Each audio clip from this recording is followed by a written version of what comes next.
Welcome, everyone, to the February 2022 edition of Cabaret Conversations through the 92nd Street Y School of Music. I am, as always, your host, Michael Kirk.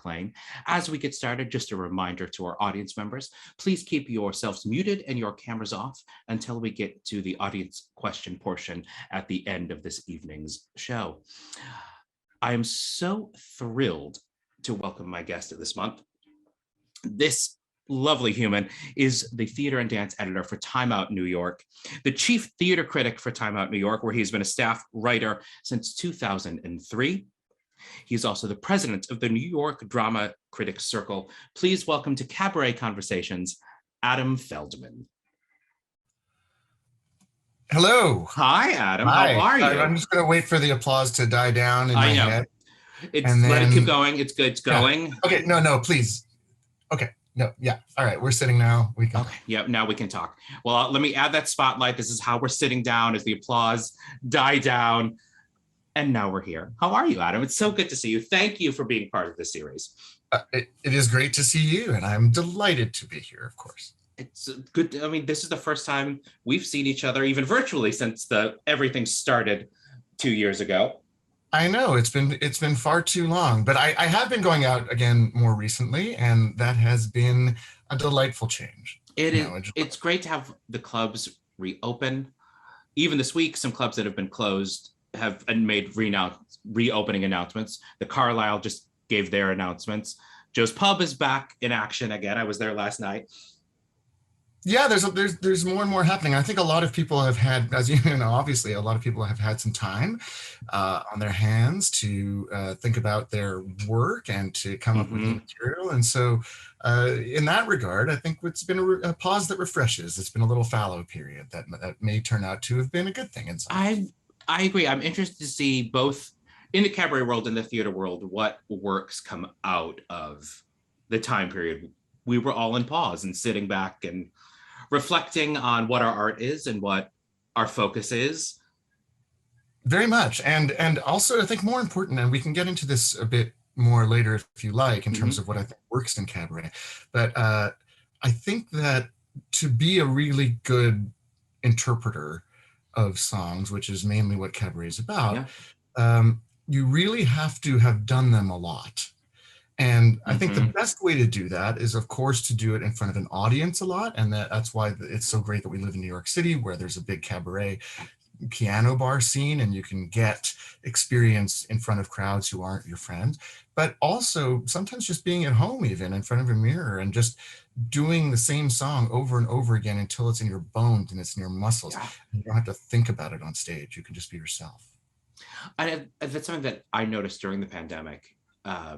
In my own teaching and in my own performing as well, is that this connection that we have right now, even across the camera, became a way to work that and find that still way to connect to the audience through song, even if it's through this little green dot in front of me. Yeah, and absolutely. And cabaret, the whole thing about cabaret is always that it's more intimate. And to some extent, the Zoom versions of that really take that to an extreme, because you're so close to the virtual audience, and sometimes if people leave their videos on, you can see their reactions very closely in a way that you can sort of make out vaguely if you're performing in a club, but not to the same extent.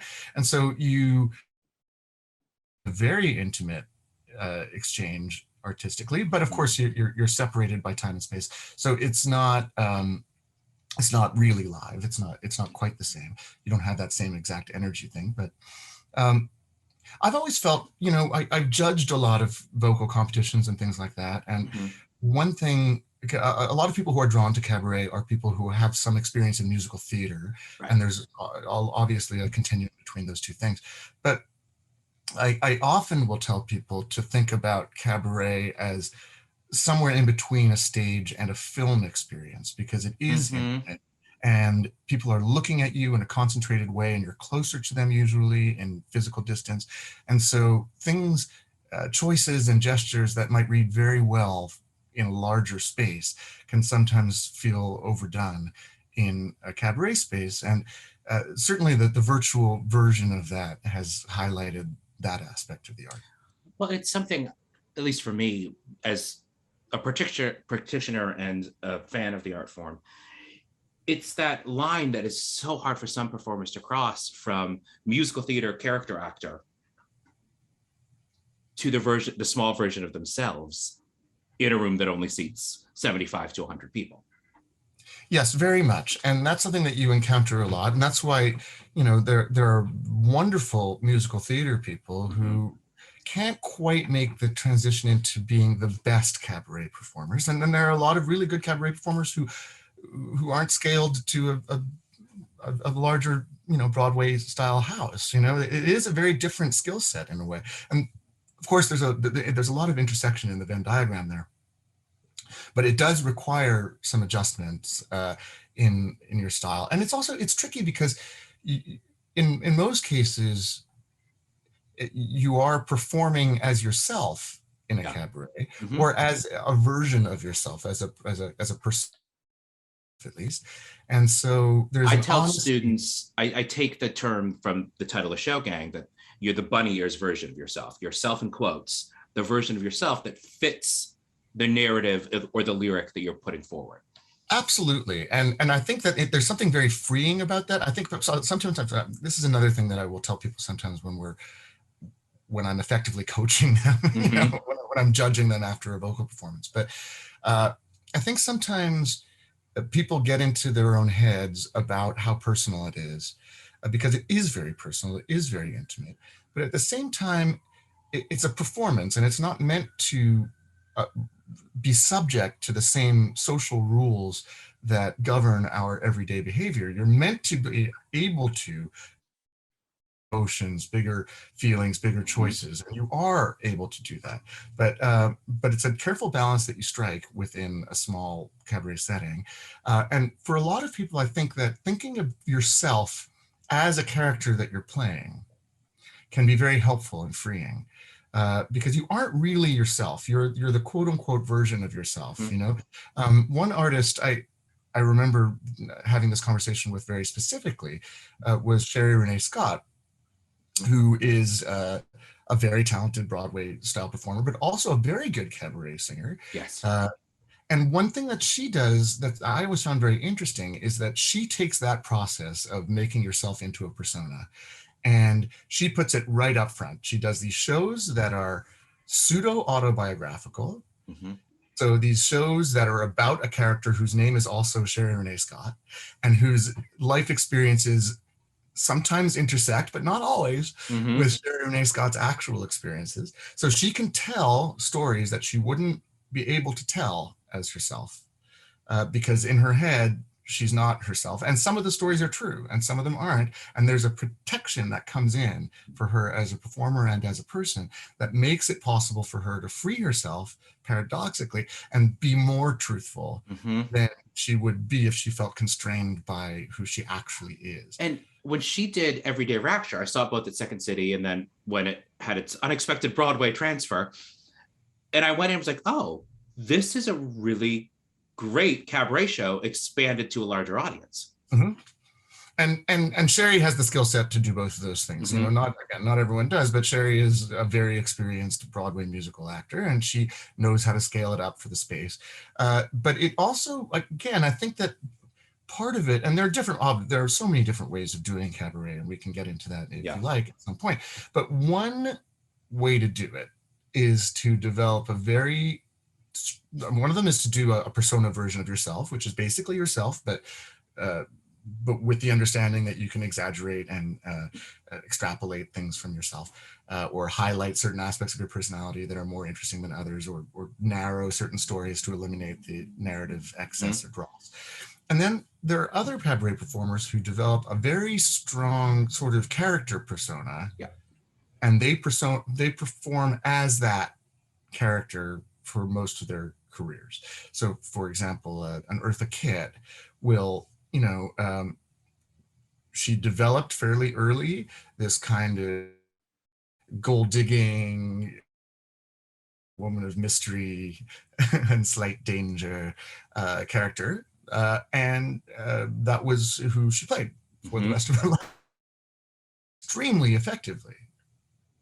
Well, I mean, I have a clip of Eartha ready, so Let's make that our first clip of the evening. Yeah. Let's watch a little Eartha Kitt. Let's get down to Eartha.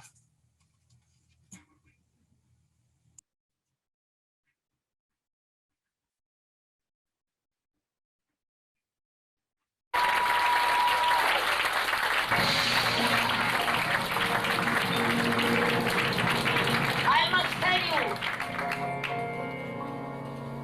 the way I am, my hell. A tiger is a tiger, not a lamb, my hell.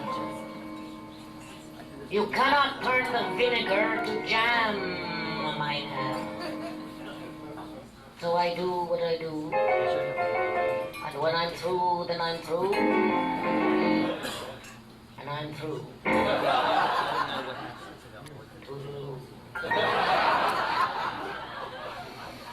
Bye, bye, my Nadiva. Well, my Nadiva. It was a fine affair, but now it's over. And though I used to care, I need the old man. You'll get along without me, mine hair. Don't bother your eye, mine hair. Oh, wonder why, mine hair. I've always told you I was a rover. And though I used to care, I need the old man hair. You'll get along without me, mine hair. The continent of Europe is so wide, my hair. Not only up and down, but side by side, my hair. I couldn't even cross it if I tried, my hair. So I do what I can, inch by inch, step by step, mile by mile. Man by man.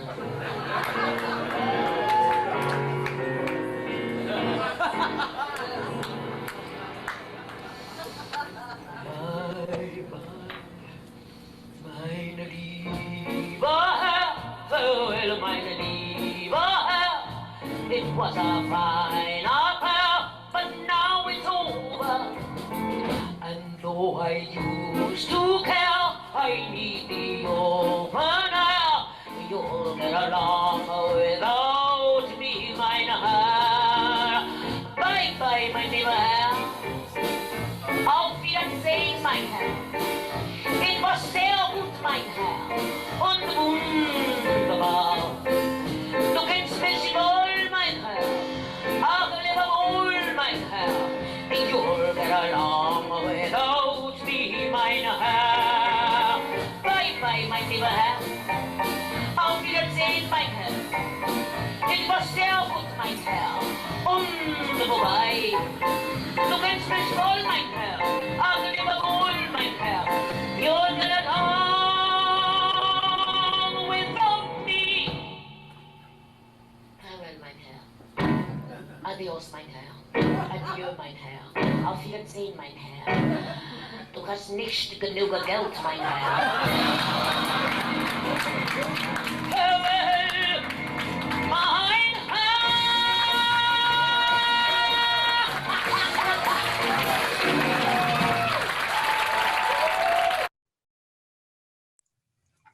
Right. So, for example, right, Yeah. you have Eartha Kitt doing a very Eartha Kitt version of Mein Herr. It prevents her, among other things, from doing the imitative version that so many people fall into because they've heard Liza Minnelli do it or whatever.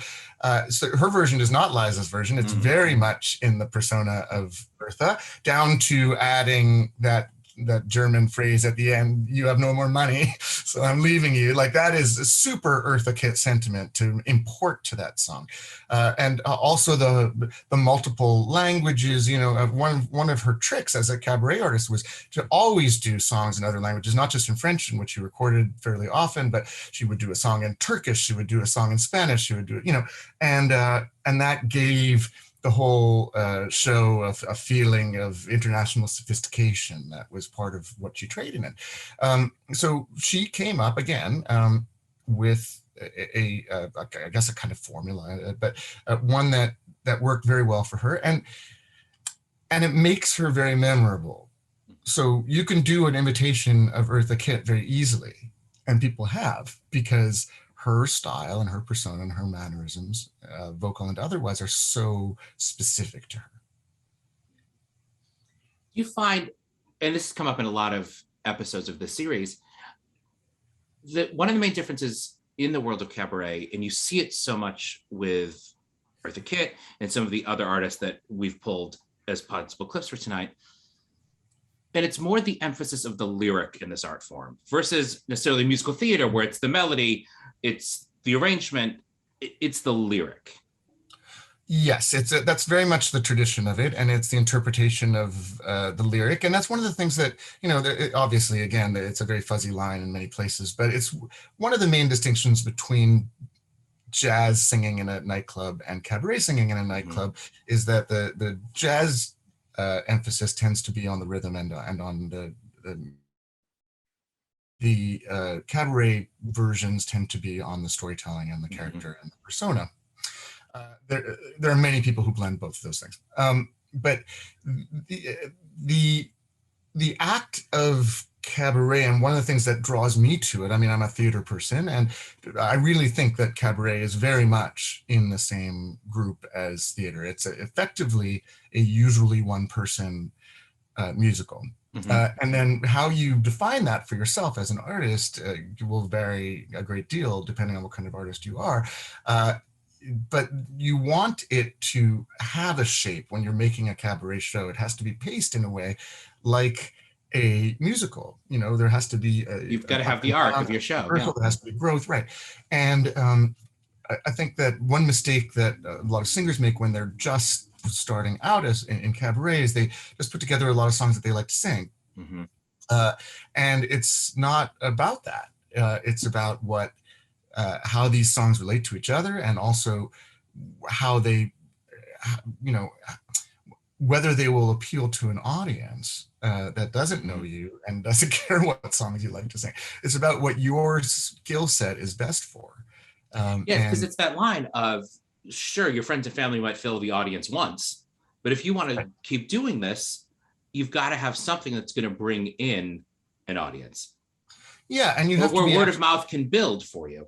Right, and you have to be actually giving the audience something that they can't get elsewhere. So what that usually means is something that is specific to you. In very basic terms, there are a lot of people doing this. Why should they go to yours instead of someone else's? And the answer is because of this one thing that you do. And the one thing that you do is who you are in cabaret. It's you as a personality, it's you as a vocalist, it's you as a curator of this stuff. It's you. So the trick is figuring out who you are as an artist, and then being the best version of you that other people, so that other people might conceivably be interested in. And I've put some thought into this over the years with this, and maybe that's why some of the most, lauded cabaret performers are people who've had their careers, they've had their lives. There's clips of, Mabel Mercer towards the end of her life. Right. Eartha Kitt, Barbara Cook, Miss Wilson, as she was getting up in the years and with the flower in her hair, they can turn a room on a phrase because they've lived it. It's a genre, because the emphasis is on storytelling. It's a genre that is unusually forgiving among entertainment genres of older performers. In fact, not just forgiving, but really tends to make a virtue of it. Not that there aren't many wonderful and exciting younger cabaret performers, but they tend to be bringing a different thing to the table. For older performers, if people are sharing their perspective on these songs, then a long life, a life that they have, that they can bring to, whose experience they can bring to bear on it, tends to infuse them with a little extra something. First of all, they've done the songs a lot of times, so they know what works for them. Second of all, they may have had experiences that have that they can bring that can blossom in the best circumstances into a kind of wisdom of these songs. And certainly the older Barbara Cook was very different as a singer than the younger Barbara Cook. She had lived through a lot more, and so these songs that had been mainly sort of sometimes pretty in earlier incarnations remained pretty because she was a very strong vocalist at the end, but had a deeper resonance and complexity that she seemed to bring to them, and that made them really beautiful in a different way. And so someone like Julie Wilson, who was never a tremendous vocalist to begin with, but who was, you know, a great nightclub chanteuse at the peak of her career and was sort of a siren and sexy and fun, found ways to, as she got older, and she had even less of a voice than she had at the beginning of her career, she found ways to basically narrate most of the songs. You know, they became sort of spoken song experiences, but she was a really thrilling performer at the end of her life. A really invested and fearless performer and storyteller who was not afraid to make herself look ridiculous, you know, to clown it up when she, you know, when the song called for it,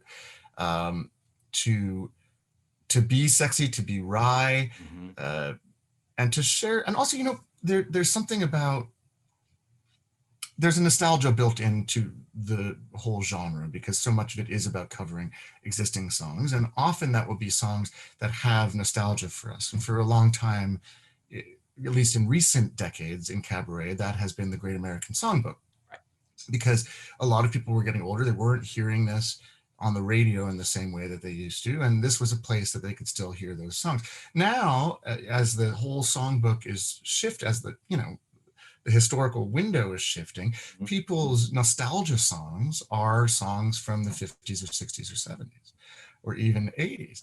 And it's weird to think about that, because we think about cabaret as, you know, if you started going to cabaret when I started going to cabaret, you think of cabaret as being, oh, the songs of Rodgers and Hart, the songs of Cole Porter, the songs of Jerome Kern. But now those songs, as wonderful as they are, don't have the same immediate sentimental connotations and associations that some of these newer pop songs have. And that's okay. That's part of the evolution of how the art form works. I'm not saying we shouldn't be doing those Great American. Well, it's also, it's how the American Songbook itself is still changing. You know, the American Songbook Association in their charter says it is still expanding. The American Songbook is still being written. It is. And there are challenges inherent to that, because songs written after a certain period change in the way that they're written. And they are, in some cases, meant to be heard as dance songs or, you know, on the radio. And the lyrics were not the primary emphasis of the writing in the way that they often had been in the Great American Songbook age. And so interpreting those can be a challenge. If you want to really predominantly emphasize the storytelling. So you have to come up with sometimes alternate strategies to build performances or theatricalizations around these songs that don't support in the same way the storytelling approach. You mentioned when you first started attending cabaret, and that's a question I'd love our audience to hear, is when did you find the world of cabaret? When did you first start attending? Well, I moved to New York in the late 90s, and I was very interested in it. I had always liked Great American Songbook stuff. As a kid, I had been one of those kids who, like, you know, buys the Ella Fitzgerald American Songbook. I was one of those kids. So I was very happy to live my Verve compilation dreams in real life. And there were still at that time a lot of singers from the golden age of cabaret and jazz who were still alive and performing. And so I did get to see people like Bobby Short and, Barbara Cook and Eartha Kitt and others of that ilk at the Algonquin or at the Rainbow and Stars or places like that. And this was in the I was not yet writing about entertainment at that point, but I would pay and go to these shows, and I loved them, and when I started at Time Out in 2003, shockingly as that may seem to me, I was there as a theater writer, and at that time they had a separate cabaret section, a very small separate cabaret section with its own editor, and they were phasing that out at that time and melding it into the music section, and they asked me basically, because they knew that I was interested in cabaret, if I would like to take that on and become the sub-editor in the music section of the cabaret subsection, which I did for many years. And I wrote about a lot of cabaret performers in that capacity for many years. I was one of the theater editors, I was the sub-theater editor, and I was also the cabaret editor. That was part of my job title for many years at the magazine. When did that leave your job title? Hmm? When did that leave your job title? I think it officially left my job title when my job title changed a couple of years ago to National Theater and Dance Editor. I think up until then I was still using Cabaret Editor, but by that point they had phased out basically the music section, the live music listings entirely. So I was still doing cabaret listings in the magazine or online when time permitted, and I still do, although time permits less and less. But I was doing them basically as community work. It was not really, at a certain point, it was no longer really part of my professional brief. It was your own love for the art form. It was my own and is my own love for the art form. I still do love the art form. Well, and you are one of the few publications out there that still has any space for the cabaret. I still do it when I can, and we are one of the few mainstream general interest publications that has any coverage of cabaret music at all, because one of the difficulties as the media world narrows, and as there are fewer employees, fewer resources, less space, all of the rest of that, editorial decisions have to be made about how to allocate those resources, and cabaret shows, unfortunately, tend to be very short runs for quite small audiences. And so the number of people who are going to read them compared to the potential audience for other things is just vanishingly small. And that's part of the appeal of the art form. That is what's great about it, is that it is so close and so intimate. But it's also something that makes it hard to market and hard to sell. Do you think as that's changed over the years? Because when I first came onto the scene, you were much more involved still at that point. New York Times was still covering cabaret. There was still a lot of publications doing it, but then I watched all of that go away over the years. I think Stephen Holden's last review in the Times was for a cabaret show was maybe 2016. Right. Well, when Stephen left, when Stephen retired, they just did not replace his position. And that's often how these things get phased out, is that someone is grandfathered in, and then they're no longer there, and they don't try to find someone new. As a practitioner of the art form, as you are, as well as writing about it, do you think this art form is now an art form with a publicity problem? Yeah, I think that's probably true. Or it's become even more insular than it was before. And that's a problem for it, because you want people to know about it. In the olden days, by which I mean as recently as 20 years ago, there were still a bunch of these sort of very fancy hotel rooms where you'd have great older stars that had built-in audiences, and that's been shifting. So now a lot of the cabaret rooms, they used to book runs for these people who would play there for a month at a time, but the or for several weeks in their run, but it's no longer the case. And a lot of these places, even the very fancier ones like 54 Below, most of those runs are one night or several nights spread out over the course of several months, and it's hard to get any traction on that. Right. With outside of the people who are already fans of the artist. And so that involves, it becomes more about self promotion, about development, but the artists are charged basically with cultivating their own followings, which is fine, but is different from what happened. And so it's nice when there are exceptions to this rule. So Bridget Everett, for example, is a very much a product of the alt cabaret scene that I was a big champion of in the aughts and the early tens. A version of cabaret that was not stuffy, and I love stuff, but that was decidedly and deliberately unstuffy.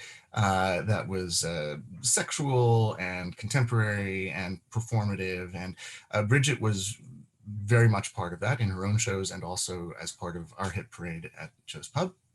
And it's been great to see her break out, because she now has this television show of her own, Somebody Somewhere, which is lovely on HBO, and I urge you all to watch it. Fantastic, yeah.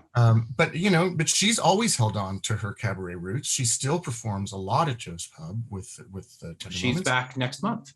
Yeah, and she built this aspect of herself and her career into the persona of herself that she is playing on HBO. So that character is a singer who is having sort of a late life, or not late life, but a middle life, self-discovery as a singer.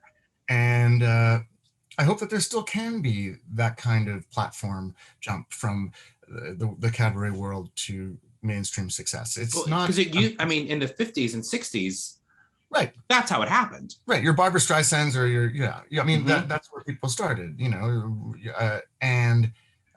but there was more of a pipeline then, because it was more part of the mainstream entertainment culture. Well, and all of the TV shows at that point were still filmed in New York, and many of them have had scouts who would go down to the duplex and see Barbra Streisand or see Joan Rivers, and they'd be like, "Oh, well, come do this guest spot next week."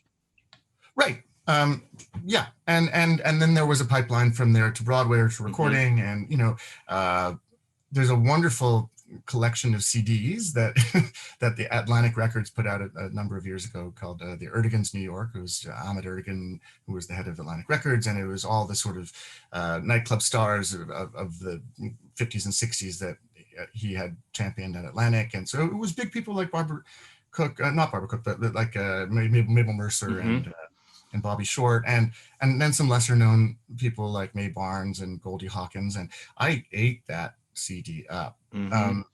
Those 4 CDs. I didn't know it. I will be finding it after our session today so I can listen to it. Yeah. We'll find a way to listen to it. But there's a lot of great stuff happening now. I really don't want to sound too down on it, because it has shifted and it's harder for artists, but for audiences, it's still a very rewarding and exciting experience when it works well. I think right before the pandemic, and luckily I think now that we're opening back up, it started again. People have been saying cabaret is dead since it started. And it's been obviously a rise and fall over the years, but I think we have been on an upswing in the art form over the last few years. I think so too, and there's a bit of a painful reassessment and readjustment involved in that, because some of that does mean moving away from the version of cabaret that a lot of us, have very warm feelings for, which is this lady at a microphone singing Great American Songbook arrangements, and that model, I think, is really on the wane. And the more we try to pretend that it's not so, the harder it's going to be to keep the art form doing what it does and what it can do well. And that is, communicate let an artist communicate very directly and movingly and excitingly with the present audience. Well, and that's something you pushed forward for many years when you had when Time Out had the partnership with Mac. And so you were bringing some of those alt artists from downtown uptown and going, look at these artists. Time Out had from, I think, was it 2006 to 2010? Yeah, I absolutely a Mac did try to do that. I will say, I don't think that those artists were very popular with a lot of the people at Mac, because it wasn't what they were doing. And, I would give awards every year to people like Justin Vivian Bond and Poor Baby Bree. And Bridget and Bridget Everett and Brandon Cottrell. And Maud Maggard, who was a traditional singer, but people who were not in the Mac mold, and there was some resistance to that because Mac has, if you look, I don't want to beat up on Mac, but I'm fully supportive of it, but it is. It's become a smaller and more insular community, and I don't think that maximizes what Cabaret is capable of. I completely agree. I'm a current board member of the organization, so right. But it's hard to get out of that because of course people get territorial and people get defensive, and people the smaller the field gets, the more protective people want to be, and that's understandable, and they want to it becomes this group hug, but then it doesn't adjust and it doesn't evolve, and it needs to, because the Cabaret, if you really look at where it was coming from, and when it was at its peak of excitement, it was basically doing what were then contemporary songs, the cabaret scene or the boîte of Paris, or the speakeasies of New York, they were doing the songs of their moment. They may have been doing Weil and the Hollander and Spoliansky, but that's who was writing at the time, composers, or the Tin Pan Alley people that they were singing at the speakeasies, or they were the music of the day. And so if we say, well, they were singing Jerome Kern in 1930, so if we want to do Cabaret today, then we have to sing Jerome Kern, you're missing what was happening in those spaces. And that's not to say that I do love Jerome Kern. I love Jerome Kern with all of my heart. And if you want to do a Jerome Kern show, do it well, make it fresh, make it interesting, find ways to do it, please. But we can't just do recitals of Jerome Kern anymore because there isn't an audience for it. It's that difference, and I talk with my students about this. It's that difference between, are you doing a cabaret show or are you doing a musical theater recital? It's what you were saying earlier. It's like, what's the point? What's the arc? What's going to make it interesting for an audience member who isn't your second cousin from New Jersey? And you can, by the way, you can do a great cabaret show around the songbook of Jerome Kern, but you just have to figure out a way to do that, and not just assume that getting up and singing a lot of songs, are going to make people happy, because there was one in the audience knew Smoke Gets in Your Eyes or whatever, and now most people in the audience don't. Well, it's like we're saying, it is that the nostalgia songs now are the songs from the 60s and 70s. Yeah, right. And there are some of those songs that lend themselves very well to narrative interpretation, and some of them that don't, and some of them are best left to karaoke, and you figure those out, or you find a different way to do it. You find a persona that can absorb the songs. I do a song from the Phantom of the Opera, but I do it in my own kind of rockier stage persona, and it's not at all like the version that Christine Daae sings in the Phantom of the Opera, and that's fine. Well, you've set it up, and I have it here, so we might as well watch it. All right, let's bring it on. This was just to set the scene. This was at Mostly Sondheim, which was an open mic. This was on the final night of Mostly Sondheim at the Duplex, I believe. Right? That's the split? Yes, Duplex. All right, let's go. Here we go.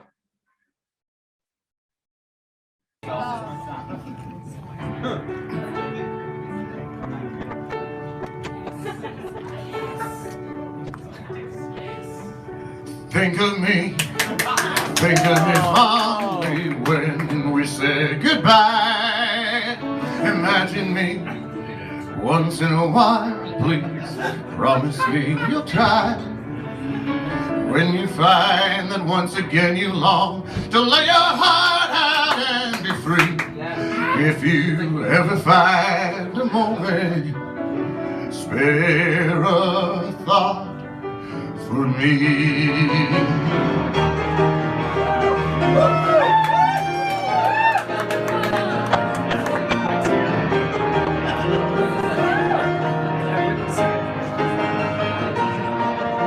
We never said our love was evergreen or as unchanging as the sea. But please promise me that sometime you will think of me. Think of all the things we've shared and seen. Don't think about the things that might have been. Think of me waiting, silent and resigned. Imagine me trying too hard to put you from my mind. But all this time, think back on all those days, think of the things we'll never do, 'cause there will never be a day when I don't think of you.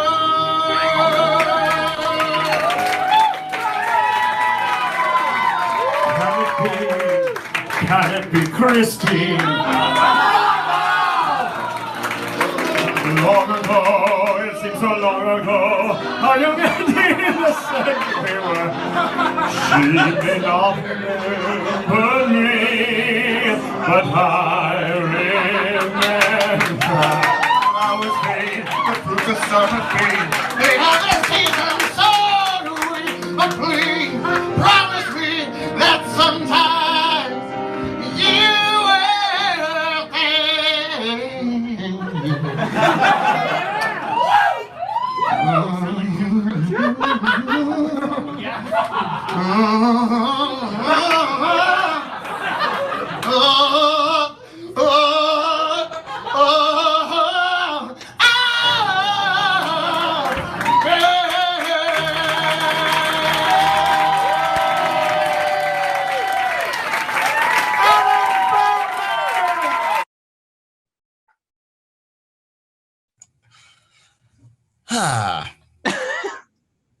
So good times.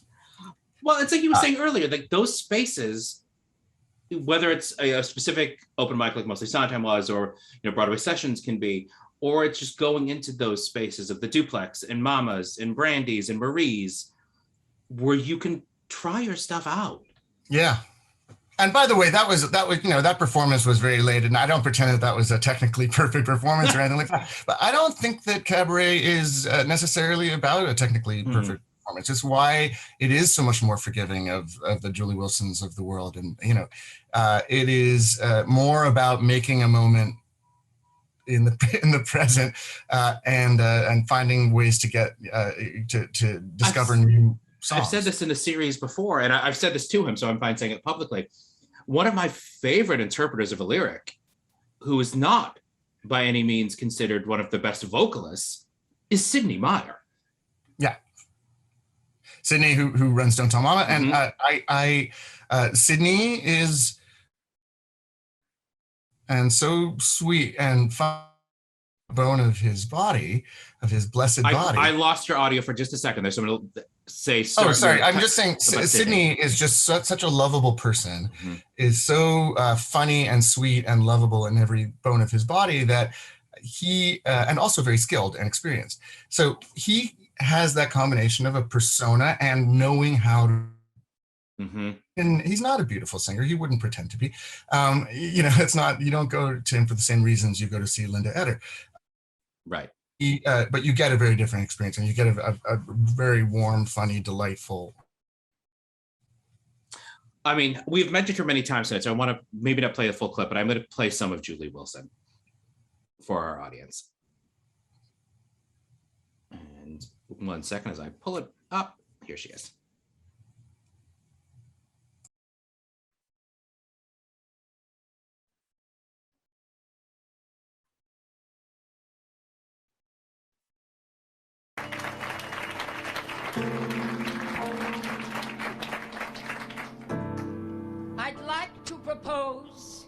A toast.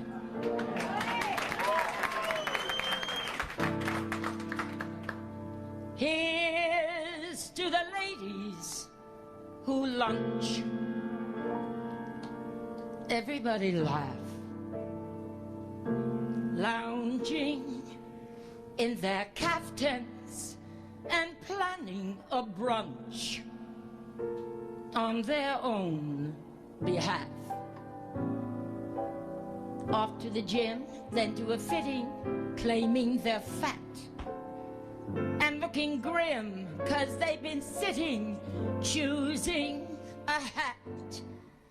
Does anyone still wear a hat? I'll drink to that. Here's to the girls who stay smart. Aren't they a gas? Rushing to their classes in optical art, wishing it would pass. Another long, exhausting day, another $1,000. A matinee, a Pinter play, perhaps a piece of Mahler's. I'll drink to that. And one for Mahler. Here's to the girls who play wife. Aren't they too much? Keeping house but clutching a copy of Life just to keep in touch. The ones who follow the rules and meet themselves at the schools, too busy to know that they're fools. Aren't they a gem? I'll drink to them. Let's all drink to them.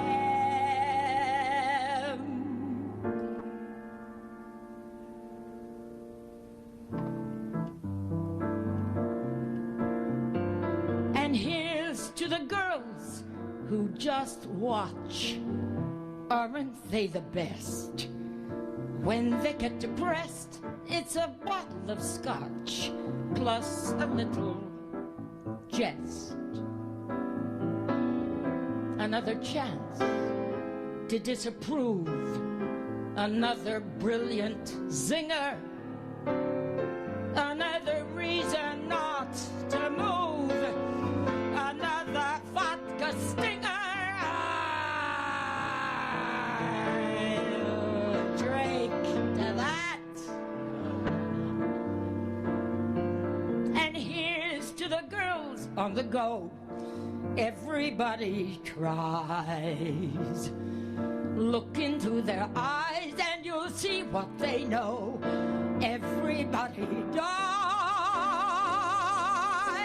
A toast to that invincible bunch. The dinosaurs surviving the crunch. Let's hear it for the ladies who lunch. Everybody rise.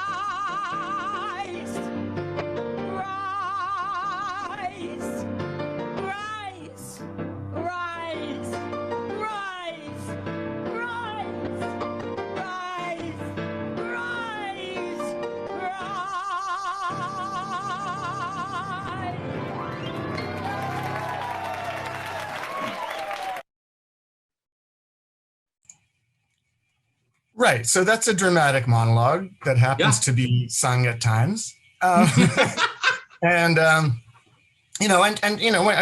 she knew how to place the notes that she had and to use them strategically and sort of surprise you with it. It's like, oh, she's had a note there and she's holding it.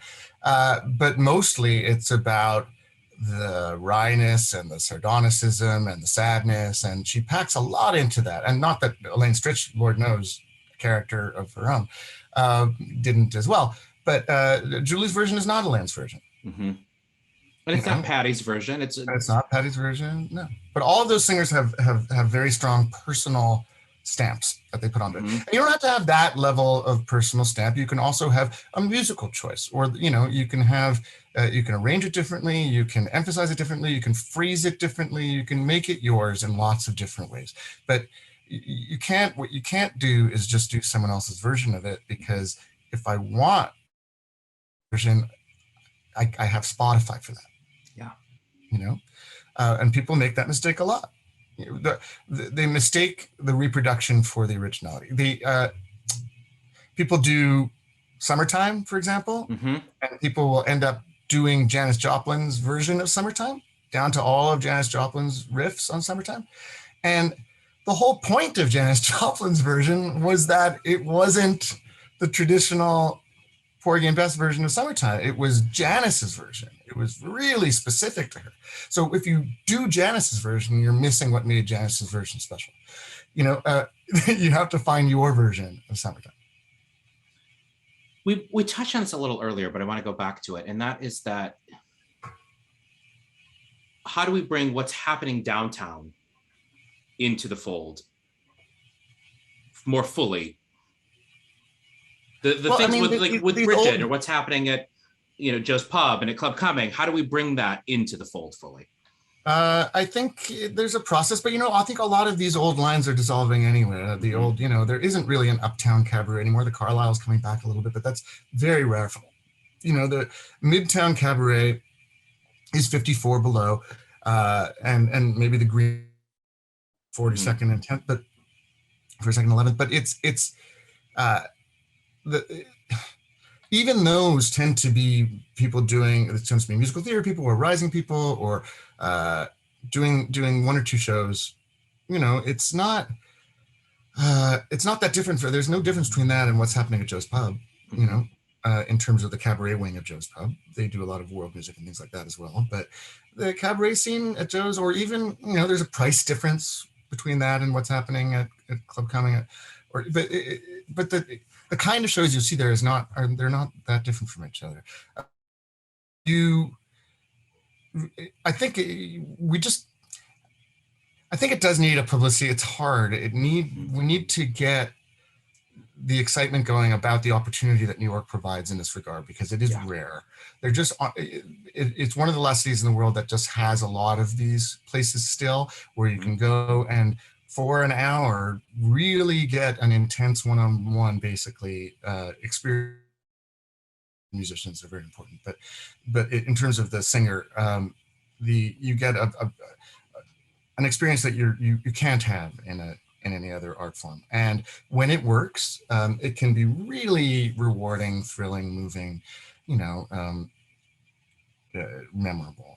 And I've seen so many great cabaret shows, and I wouldn't want to give them up. And I just think that we have to keep holding ourselves to high standards of them, to make sure that when people go to them, they do experience what's good in them, and they don't turn off of them, because the bad cabaret shows are bad. They're awkward, and the fact that they're so up close and personal in some way makes them worse, the way that theater does, but even more. So it's that's my worry about the community aspect of cabaret, is that the absence increasingly of criticism, including mine, but it makes it harder for artists to get honest feedback, and to grow as artists, and to go in the directions that they need to go, and that they can go, that can keep moving them towards the best version of the artists that they can be. Not that all critics are right about every show, by no means, but in the aggregate, having a community that cares about it, that upholds, that is there to say how great each other is, which is a very understandable response given where we all are. But ultimately, when I was doing these singing competitions, when I was judging these singing competitions, there were people who just had never had any negative feedback and didn't know how to process it. And again, I'm not saying that my specific negative feedback was correct, or that even if it was, that it's right for them. You know, that every artist, when they get that kind of feedback, has to, I think, listen to it, decide whether they think it's something that they can work on or not, something that they want to work on or not. Uh, but it's a useful part of the process. I think we are not getting enough of. But that said, again, the best critic that you can get is an audience that is not your friends. It's finding how you can be someone on stage, get up at the Duplex, get up at Club Coming, get up at Don't Tell Mamas, sing for people who don't know you, and see if they stop talking to each other over their tables. Yeah, I mean, I became a very, very different performer after I started waiting tables at Don't Tell Mama. Mhm. I became a much more honest performer after I started Yep. waiting tables at Don't Tell Mama. Yep, I used to go to the Duplex because it's near where I live, and I used to go there many nights a week, and I would find my versions of songs. I would start off in my song when I started a new song, and I'm not a professional singer, obviously, but even to the extent that I do it, I would do a song. I decided I'd learn a new song, I'd do it for the first time, and I'd be happy to just get through it and to remember the lyrics, and the are people listening to it? What do they like about it? Which parts work? Which parts don't? And also then you also start finding your own version of it gradually, because the first version you do of it is inevitably going to be imitative. It's going to be the version of it that you've heard somewhere. And then you gradually gravitate towards the parts of you that are you, or that are the persona version of you that you're doing. And it takes a lot of repetition to get there. Until you're at a place where you're not thinking about it, where you have your version of the song in your style, and then you can not think about it at all and just be present in the room, and that is when you can actually communicate with people. It's that moment of when you've put the work in, and then in a cabaret setting, in a cabaret room, you can then let the audience become your scene partner. Right. You can have that communicative moment. Exactly. But also you can make the little adjustments that you need, the version that you know and that you have, and you can correct for things depending on whether people are, the audience, people. When the waiter drops a glass, yeah, and it's going to change how the evening goes. People are with you or they're not. You have to grab them back. You have to let them go a little bit. You're too intense. You're not intense enough. You can make those little minor adjustments that you make when you're a performer. But you can't make them if you're busy thinking about what the next line is going to be, or you just can't. You can't be. What are the other? I guess the word I want to use is pitfalls that you see maybe younger performers constantly falling into in this art form. I think there's a lot of over singing now, and I like a big. Don't get me wrong. I like a big, exciting high note as much as the next guy. Maybe more. It depends who the next guy is. I don't know. But I really, I love that as much as anyone. But you got to deploy that, and I've learned that as a performer too. When I first put together a cabaret set, I just did all the songs that I already knew, and I realized, oh gosh, I meant all of these songs I meant the same way. People to be as excited about them when you've got 5 of those in a row. You have to have some pacing songs. You have to have some songs that let you rest your own voice, that let the audience rest their ears and their attention, because there's only so much that you can sustain an audience's interest with the same kind of build over and over again. And that kind of build, this is a problem that you get when people do only one song in these group shows, because they want to do the one song that is going to really pop for them. And usually that's a big ballad with a big note at the end for a lot of these musical theater types. But then when they're putting together a whole show, they've got a bunch of these songs, and a bunch of those songs is not a show. So, you want to find other songs that speak to you in different parts of your skill sets as performers, and also let the audience go on a little ride with you. And the roller coaster can't always just be this. There are times when the roller coaster has to be climbing up. It's something I took to heart early on in my relationship with my longtime director for my shows. When he looked, he was like, "Honey, you got to earn the ballads. I'll give you 3 if you really earn it."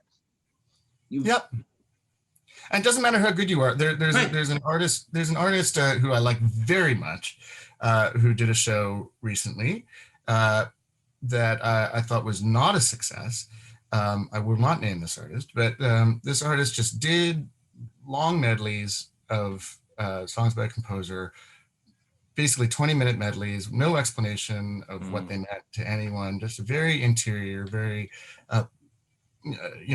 whatever logic there was that connecting these songs was entirely within this performer's mind. And you can sustain that, and people were going with it for the first 10 or 15 minutes, and then at a certain point, give up, because it becomes about the performer's desire to, it's arrogant at a certain point. Like, you have to think about what the audience is and what the audience wants, and what you can expect from them reasonably as a performer, and that means that there's a give and take, it's a negotiation. Do you find when you're doing your own performances that you take that your own critic's eye, critic's ear into your own performance? Yes and no. I mean, I think every artist, every performer has an interior critic, that you don't want to let that critic become the strong. You do want it to be there and helping you hone things, but really it's about, I think I had my own trajectory as a performer, and again, it's not my principal thing, but I had a very particular trajectory as a performer, because I stopped performing for a long time, and then I lost my voice entirely, and for a year and a half, and then after many surgeries, miraculously it came back, and it was during that period that I really changed the entire way that I related to an audience as a performer, because prior to that, I think I had really been, my main goal had been to show off what, my voice at that time was. And that is fun for me, and really diminishing returns for an audience. Doesn't want to be impressed by you all the time. They want to actually get something from you. They want to have they want you to give them a gift. You to make yourself vulnerable. They want you to share things that they haven't seen before. And they're not there to support you. They're there to get something from you. So what are you giving them? And to give something to someone means letting go of that thing yourself a lot of the time. Yeah. It means you have to be willing to sacrifice something of your own. And if you're just up there in this ego space, which I was, and you have to have some ego confidence when just belief in yourself. So it's a tricky negotiation. You also want to make the audience believe that they're getting something special, which is a whole other conversation. But yes, you don't want to seem over eager. You don't want to seem like, please, love me. But certainly when I was singing, when I had no voice, which I was, because every time I would get a little scrap of voice between surgeries, I would go to the duplex and I would croak out the 4, notes that I could in whatever song I could, because it was such a different experience. And I got some of the best reactions I've ever gotten as a performer when I couldn't sing. I became late Julie Wilson, and I had to make the songs work without the big notes, without the big support. And it made me a much better singer. It made me a much better critic. Yeah. That's my journey. That's enlightening that it also then, of course, changed your worldview on the art form in general. So yeah, it made me. Well, I mean, it made me much more alert to certain dynamics that I had not. As a critic, when I'm watching performers, I had tended to really center the singer in my early years, because they're the people who I was drawn to, and they were the name above the title, But when you do the same song as you do, again, go to the duplex on many different nights, you'll do the same song with different pianists, and you'll see how different it is. Not just at different audiences, but you will have a vibe with someone, they will get you, or sometimes they won't, or sometimes they'll know the song really well, and sometimes they won't. And when you're up there and you're negotiating, navigating that process with the musician or musicians, dimension of awareness. And so I think as a listener, I started hearing that a lot more. I started hearing the interactions with the piano or other instruments, and I started seeing the moments when seeing more clearly the moments when the artists were coasting or when they were really present, because I've been both of those things when I've performed myself many times. You know. And this art form in itself, we've said it earlier in the evening, it is, you do have to be present to make this art form work. Yeah, and as we were just saying, it's really tricky, and this is where practice comes in, and ideally having someone, a director or a critic or a coach or whatever you want to call it, because it is a very complicated balance that you have to strike, because you don't want to seem overeager. The confidence, your confidence as an artist and an interpreter is the most important thing that you have in making people listen to you. Your belief in yourself and in the value of what you are doing. And if you make choices and you commit to them, and the audience senses that you're doing this on purpose, you know, they're going to listen to it. They may not like it or whatever, but they'll be like interested in it. And they'll say, oh, well, that was an interesting choice of notes. But if you're there and there's any tentativity that creeps into your interpretation, audiences tune out. You know, so you do want to have that confidence, but it's a dialogue, it's a negotiation, it's a seduction, it's the things that happen in an actual engagement with another person. The audience is this weird surrogate blob of another person that you are, you are in an interaction with, and that interaction will be different in live performance every time you do it. And so you have to be present enough to know how to adjust. And you will have your own things, your own interpretation, your own tricks, your own idea of what the story is, et cetera, et cetera. But if you're not mixing that up for your audience, the same way you do anytime you talk to a person, yeah, same way you do anytime you talk to a real person, you know, if you're not listening to how they're listening to you, then you just. You know. And then the intimacy and the connection is gone. Yeah. You have to pay attention. And to do that, you have to be comfortable. You have to be comfortable enough with who you are and what you're doing. But when Chita Rivera was on the series, she talked about when she first started doing nightclub acts, she wasn't comfortable in that. And she was frightened those first times out because she wasn't used to not having her dancers behind her or her character to hide behind. Yep. Well, again, that goes back to what we were talking about at the beginning. It's why having the shield of a persona version of yourself can be very helpful. But you are also protected from actually being 100% yourself and being subject to the rules that would govern your ordinary self-presentation in company. So I think that there is a middle ground that is very important for cabaret singers to find for themselves. And really is an important step in being able to find the confidence that will make them successful in that communication, because you have to be able to make bigger leaps. The audience wants you to be risking of yourself, and to be, if it's just something that they can see anywhere, they're not getting that gift. Again, you need to feel as an audience member, I'm here, I'm seeing something special, seeing something that I haven't seen, that I can't get elsewhere. So you need to be able to push things beyond into a boundary of art and risk, and that is heightened.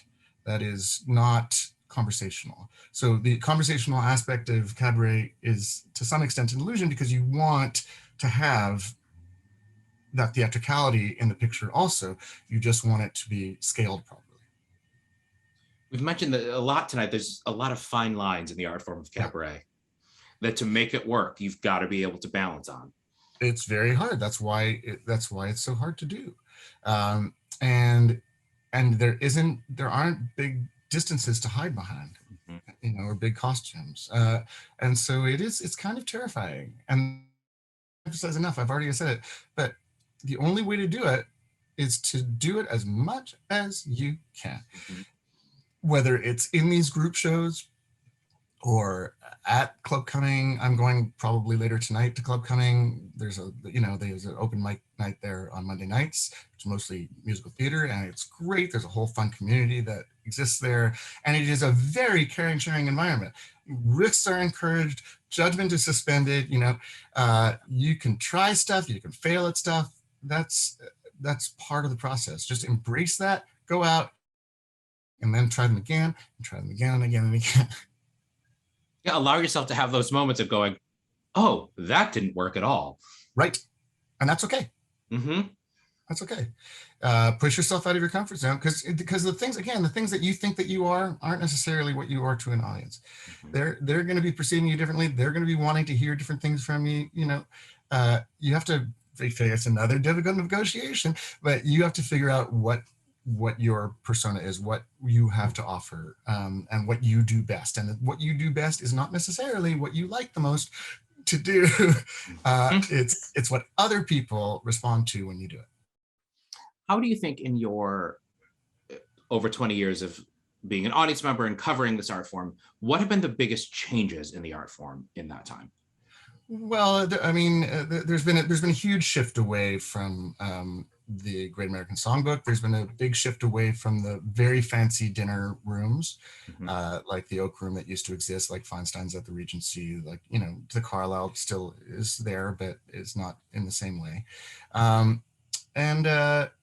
And towards shorter runs and more of a musical theater emphasis, more musical theater performers using it as a platform for showcase shows, and not cabaret artists who see that as their primary métier. Mm-hmm. There are still people who do, but a lot of the time it is people taking an opportunity when they are not in a show to make a show of their own, which I think is great. But there's definitely been that, and there's been a movement. Yeah. So again, the old model, the model of cabaret, if I remember Donald, lovely man, but this sort of Great American Songbook emphasis. And I lost your audio on the name, so say the name again for our audience. Donald Smith. But anyway, the Great American Songbook emphasis, mm-hmm. We are moving away from that. We have moved away from that. There's been, more. It's been a movement toward Broadway, towards modern musical theater writers, towards modern singer-songwriters, towards classic singer-songwriters. When people do great, classic Great American Songbook stuff now, they're often doing Bob Dylan or mm-hmm. Paul Simon, or Randy Newman. And those people wrote great songs. If you want to do a Joni Mitchell song, do it well. I can't believe I have to say this, but we are getting near the end of my portion before I open up for a couple audience questions. This evening has flown by. So I have one question that every episode of this series has ended with, and then I'll play one clip, and then I'll invite audience if they have any questions to submit those. So Adam, the final question. My very James Lipton, I've got the last card here. In a few words or a sentence or two, what is cabaret? Cabaret is an intimate musical communication in a small space.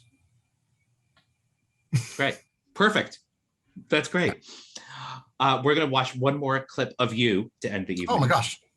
This is you at 54 Below. Don't You Forget About Me. Oh, this is very similar to the last one. Maybe we should play something else so people won't be. What's the other one that I have? The other one of you is Separate Lives. Oh, that's also, play whatever you want. All right, we'll play this one. But for the record, these are from a few years ago when I was really doing a lot of these sort of rock arrangements. And I do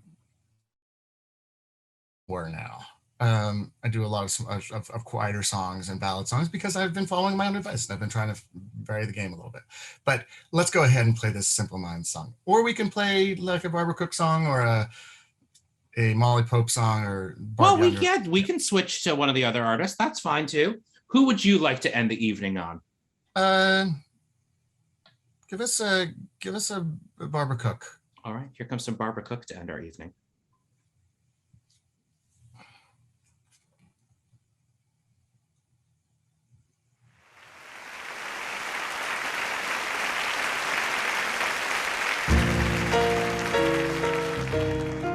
This next favorite of Stephen's is one that would surely be on any favorites list of mine. A song I've loved for a very long time.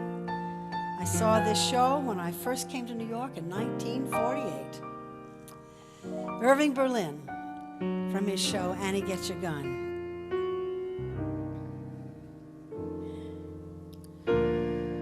Don't ask me just how it happened. I wish I knew. I can't believe that it's happened, and still it's true. I got lost in his arms and I had to stay. It was dark in his arms and I lost my way. From the dark came a voice and it seemed to say, there you go, there you go. How I felt as I fell, I just can't recall. But his arms held me fast and it broke the fall. And I said to my heart as it foolishly kept jumping all around, I got lost, but look what I found. How I felt as I fell, I just can't recall. But his arms held me fast and it broke the fall. And I said to my heart as it foolishly kept jumping all around, I got lost, but look what I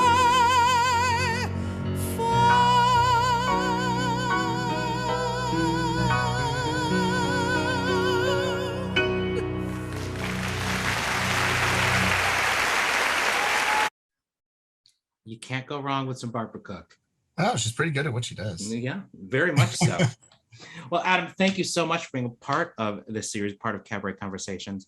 I'm going to invite our audience members who are with us. If you would like to, you can turn your camera on and raise your hand if you've got a comment or a question, and I will invite you to share that with us.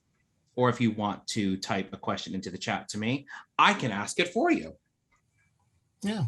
My life's an open book. My life's an open songbook. Oh, I see Miss Leslie Carrera-Rudolph waving her hand. Go ahead, Leslie. What would you like to say? Although it says Lolly Lard Pop on there. Oh, that's when you let your puppet use your Zoom. I'm sorry, I just kind of jumped. I listened to part of you on my phone and part of you here, and I jumped on. Thanks for taking the time to share everything you said. I mean, it's really encouraging when you talk about like the different artists and encouraging them to explore the art form. And I just love Cabaret. So thank you for this evening. I really don't have any comments. I just love me so much because I love the storytelling and I love the passion that people bring into the room, and they're there because they want that connection. And I love sitting I'm a great audience member because I'm like this. So thank you for this evening. That's all I wanted to say. Well, thank you, Leslie. You for listening. Yeah, that's lovely. I think that I really feel like this is a great underexploited resource of New York entertainment. Mm-hmm. I feel not enough people just have experienced going to it. It's just not on their radar. And it's a shame because I think that when it's good, It can really be among the best the highest quality entertainment. And as an entertainment experience, it is so much more personal. If we talk about where entertainment has gone in the past century, and how entertainment adjusts to it. So, when photography comes, painting becomes less literal, when with theater becomes more theatrical as movies and television happen, right? The question is, what do those art forms give you that you can't get anywhere else? And so music is so easy now, so easy to access. It's everywhere. It's on our phones all the time. So why go see it live? What are you getting out of it? I think that cabaret is one of the forms that maximizes that experience, the liveness, the intimacy, the presence, the necessity of being there, and the reward that you get from being there when it's working.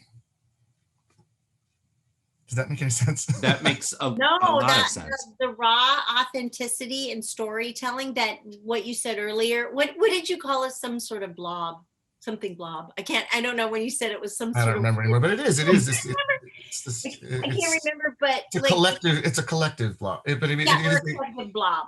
it's but it's so it's a mass, and it's a weird, it's hard to get your head around it, because But the fact that you're witnessing a moment that doesn't happen every night at 8 o'clock, like Right. everything is different, and the storytelling and like you were saying with the glass dropping and all those things that keep you present and in the moment. So I just loved everything you said.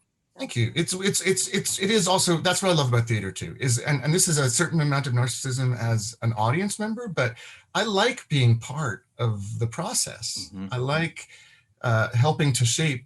I mean, as a member of an audience, you're just one, unknowing part of a whole. You're not directing anything, but you're sort of participating in this weird group energy, and collectively you are having a major impact on the actual thing that you're seeing.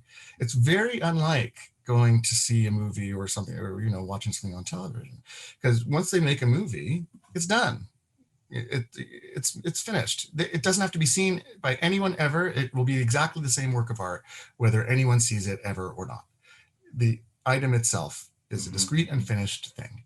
Whereas in a live performance, it's going to be actually very different every time.